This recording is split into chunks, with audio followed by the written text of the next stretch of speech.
Hi. Welcome. It's so lovely to see you. So good to see you too. It's been way too Oh long. my gosh, Gina, I just can't bear this year. I just want to hug you. I know, me too. Oh God, we're just going to be hugging maniacs, aren't we, when we get back to I seeing know. each other? I I swear know. to God. Well, welcome to the show. And you have a little introduction. Here we go. A little bit of Robbie Williams. Let me entertain you, because that is what our Miss Gina does. She is a very respected leader in the world of special events, starting out for large brand names in Miami, and then she joined the Mondrian Hotel in Los Angeles as sales manager, producing incredible events for clientele like Entertainment Tonight's Emmy Party, Beyonce's record release, and Elton John. And with her ever-growing A-list clientele, she opened Gina Wade Creative in 2007. Gina has been featured in magazines and on TV as an expert in event production, trends, and entertainment marketing.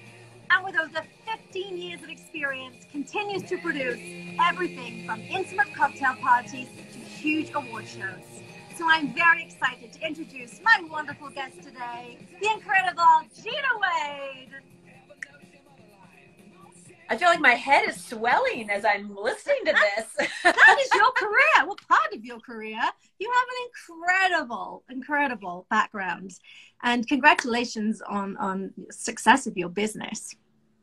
Oh, thank you. Well, one of the things I'm most grateful for is I get to work with amazing people like you. Oh. So it makes it all worth it. Oh, that's lovely. Thank you. I don't know how you juggle it all. I mean, you're a mom. You've got two beautiful children. I'm sure you just cooked a massive Thanksgiving yesterday. And here you are today talking to me. I really appreciate your time. How do you manage your time? I get asked that a lot. And my standard answer is just that you just do, you just make it all work. I've done the Vanity Fair Oscar party for 8 years, and my son Jake was born 10 hours after the Vanity Fair Oscar party. So I was crazy pregnant, and I was back at work 10 days later. And my daughter was born in the summer, and I was on emails while I was in the hospital. You just do it. I think when you really want to do something and you're lucky to work with really incredible clients, you just make the time. I really believe that, like, people don't want to do something, they won't do it. Yeah. But if something's a priority, you just make it work. Yeah. And I'm really lucky. I've had an incredible nanny. My husband is extremely hands-on and respectful of my time and so supportive of me. And I've got an incredible team. So, you just figure it out and you make it work. Yeah. It's who you surround yourself with, isn't it? Really? Yeah. They hold you up. What's it like doing the Vanity Fair party? What is that pressure like? And tell us about that. It was pretty incredible. I'm not going to lie. It's just, everything is just done so top notch. You really have to be on your A game. And it is a pace that is pretty, heavy duty. Like, there's not one detail that isn't thought about and considered and really discussed, numerous times. Multiple tastings for the menu. I mean, the things that we discussed when we were picking out that menu, just stuff would come up that you never even considered. But, is it messy? Women are going to be in these ball gowns, it's just, but it really, that party came to me for the first time at a time that I think it pushed me to another level in my career and my team. Yeah. And I feel so fortunate to have been a part of it. The people that I worked with on that event, we still keep in touch. They're still close friends of mine. So it's very, very bonding. Oh, I can imagine. Because it's usually around March, February time. When do you start? Or what's the backup time to starting planning that kind of event? Well, when award season was normal, it would be around November. But they had a team out of England that would literally build that party. And so it was almost like it ended and it started all over again. Huh. And Sarah Marks was the head of that. She was sort of my main contact. And, she knew what she wanted right away. And so she really kind of kept everybody in this, like, really good headspace. And so, it started pretty immediately. But now, it's so funny. We've been talking a lot on my team about award season because last year we did the Parasite Oscar party. Oh, wow. So Yeah. How was that? It's funny that night we were just watching win after win after win, and we were like, we're going to be over capacity in like a minute. So, Yeah. um, so we've been really fortunate to get to work on a lot of different Oscar events, and typically right now is when I always kind of thought of Thanksgiving break when things were normal as sort of like my last reprise before things got really nuts. So this year is just looking so different that it's weird not to be doing award season right now. Kind of prepping for it. What's going to happen with it's all the different. Oscars this year? I've been asking around. I think everybody really felt that, it was going to be an in-person situation, and there's talk that it might still, but, I haven't been able to like track down a lot of answers. I think with the vaccines happening, people think maybe things could change, but it's so funny in this situation. I can't, I've been asked by clients because I produce events, but I also work with venues.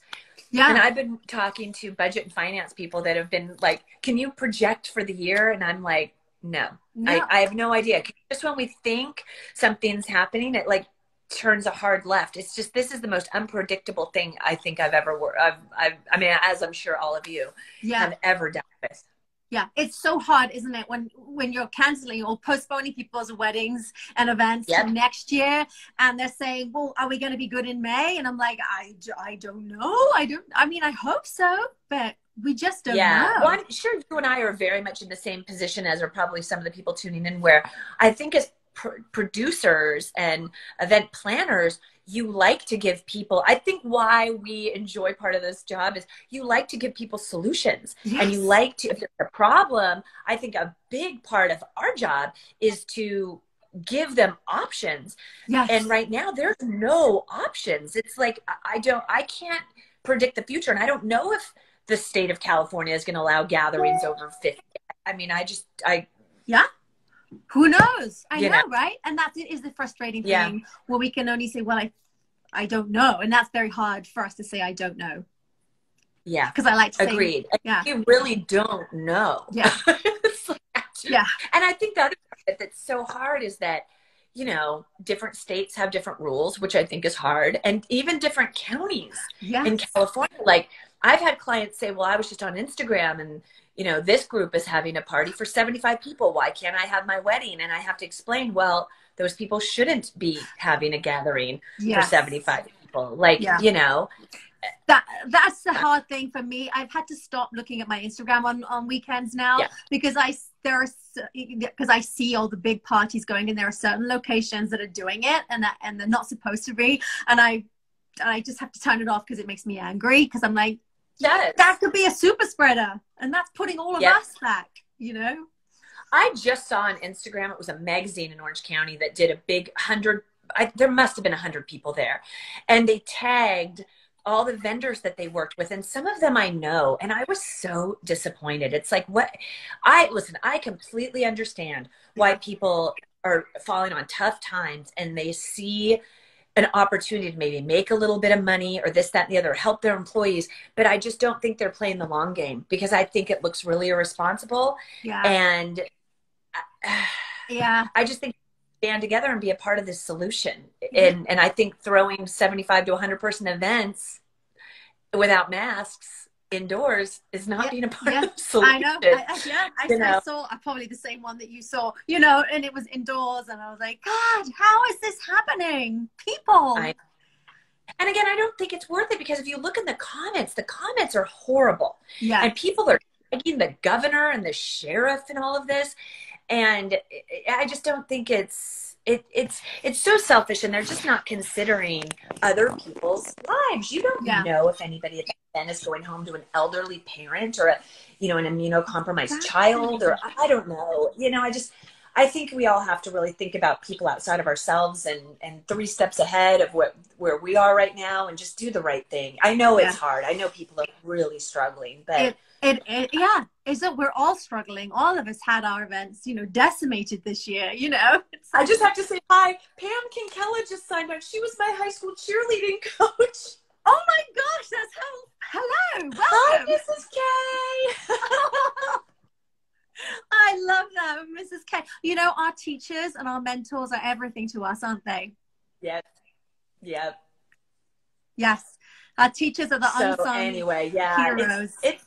they are. And gosh, talk about a group that has pivoted. I have a 7-year-old and a 9-year-old in fourth and second, and their teachers are, I mean, just doing the most incredible job. And I feel so grateful. I mean, talking about gratitude with Thanksgiving holiday, I'll tell you, you know, they're keeping my kids engaged and on track, and I mean, I don't know I don't know what else I would do without them, because I'm working and trying to, you know, Yeah. manage small children. So I appreciate the time with them. It's actually been really nice because I usually have such a crazy schedule. So it has been nice having the time at home, but Yeah. I know. I bet it's lovely. I bet the silver lining to all of this is if you have children, you are at home with them more and families are together more. It's almost like going back to the old days, isn't it? mm-hmm. You know, Oh, families yeah. still together, and that's the silver Yeah. lining of COVID. You know, if there is one. Yeah. I mean, I think we're all reaching for any kind of silver lining. And I think that, you know, we kind of talked about the bad with some of these people doing these big super spreader events, but there's also so much good out there. I mean, truly, I'm businesses pivot and be creative and do things that, you know, it's sort of this never say die attitude, and they're coming up with these interesting ways to go virtual. And I think it's so inspiring, and it's really a testament to sort of this work ethic and the human spirit to just persevere. Yes. And it's really incredible. Yeah, I'm so impressed when I see, you know, all these companies that have like the One Up group. I had Ayel on the show once, and he's completely pivoted to online virtual, and it's phenomenal what they've done. I mean, I just make the heart of an entrepreneur and the brain of an entrepreneur is always thinking, always trying to do something new, and never letting it get you down, because it's hard, Agreed. isn't it, when it's your own business? We did a big virtual dinner party, which was phenomenal. We delivered everything. Resident. It was all based in the LA area. We had one in Toronto and one in London. So we had kind of managed that as well.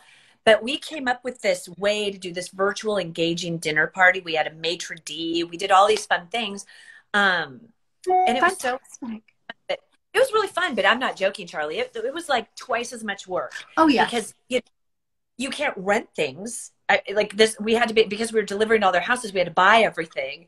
And stores don't have the same in stock as they used to have, because, you know, at that point, this was in August. So things were still pretty closed down. So, I mean, but, you know, you just figure it out. You just figure it out. You have to.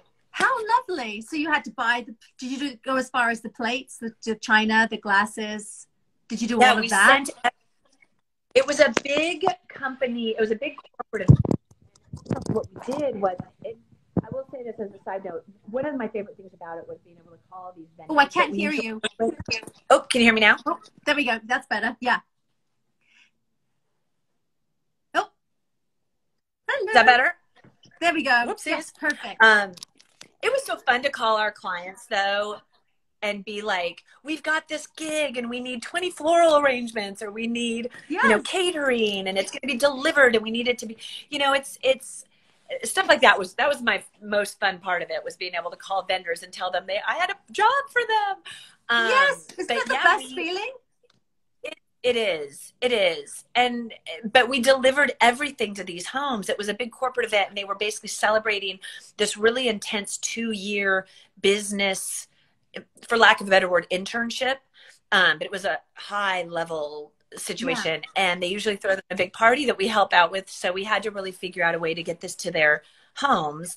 And we did porch portraits with a photographer. We found all these fun ways, to figure it out, and they were really happy with the result. But yeah, it took a lot of, you know, it wasn't as easy as calling up our friends at Town and Country and saying like, hey, I need 50 you know. It was like, okay, well, we have to buy all this stuff and get it to them, and it's all breakable. I mean, it just, you know, but we figured it out. You just do. But that's the fun part of it, isn't it? When you're given a challenge like that, and it is like, okay, how are we going to make this work? But you do find a way. And I think that's what we love, you know, gets our juices going. Yeah. Agreed. Solutions. And which is why it kills us. Through this. We just are. There's no other, you know, hopefully we can all help each other out, support